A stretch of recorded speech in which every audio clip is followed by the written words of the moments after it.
So my name's Mike, I'm 32 years old. I'm originally from Malta, but I've been living in Australia for the last 4 years.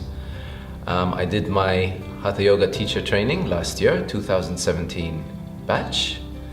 And I've been working here at Yoga Sadhana for the last 6 months.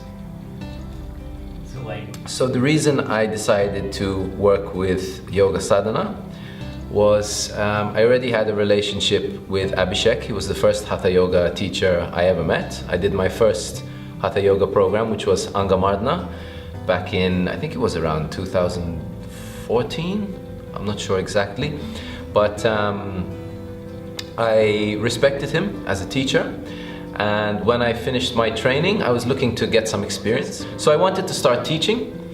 I wasn't yet ready to open my own studio, lease a building, start marketing, branding, all that kind of thing. I just wanted to be in the classroom. So this was a great way for me to gain experience, to be observed, to be corrected. I also wanted to deepen my own experience of teaching and improve my skills.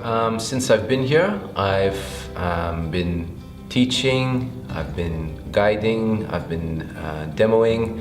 I've taught Surya Kriya, Angamardana, beginner courses, and I've demoed for other programs. I think it was the best possible thing I could have done. I mean, I've spoken to other students in my batch and listened to their experience, and I think by doing this, I got probably the maximum amount of classroom experience from if not everyone, from nearly everyone who's graduated in my batch.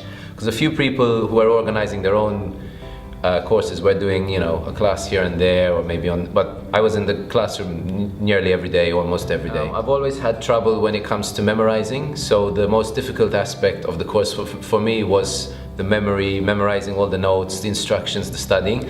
So just being able to repeat it over and over again until it's just, I don't even have to think, the instructions are just there, they're in my bone marrow. So that really helped.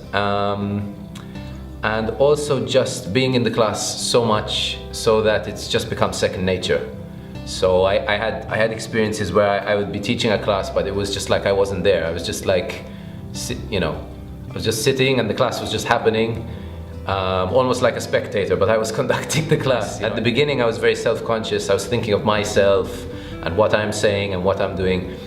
But towards the end of it, it just became like I just got myself out of the way and just like focused on the students and looked at what they're doing and just didn't have to think of myself, because it was just so natural to be up there that it was a very nice experience. It was a very beautiful experience just to be there, sort of going with the flow of a class. It's very rewarding. I always get choked up at the end whenever we finish a program, and we have some students who come every chance they get. So some of them come like 3 or 4 or 5 times a week, and it's inspiring because, you know, you see the dedication there and the progression from the beginning until the end. You know, and you do see a real difference in the students, especially the ones who are regular. They're so happy, they're so grateful, they want to know more, they want to learn more, and you can see that it's just by following the method. I did nothing new, I did nothing innovative. I just followed the method I was given, and you just see the big impact it has on the students at the end of the day. Abhishek creates an environment which is, for me, it's almost the same as if you're in the ashram. It's that kind of standard. So he makes sure he pays attention to detail, he maintains the atmosphere, he's very, very focused and dedicated towards the students that we get. I think anyone who comes here, whether or not they know it, even consciously or subconsciously, they feel the dedication, they feel the quality of what's being offered here.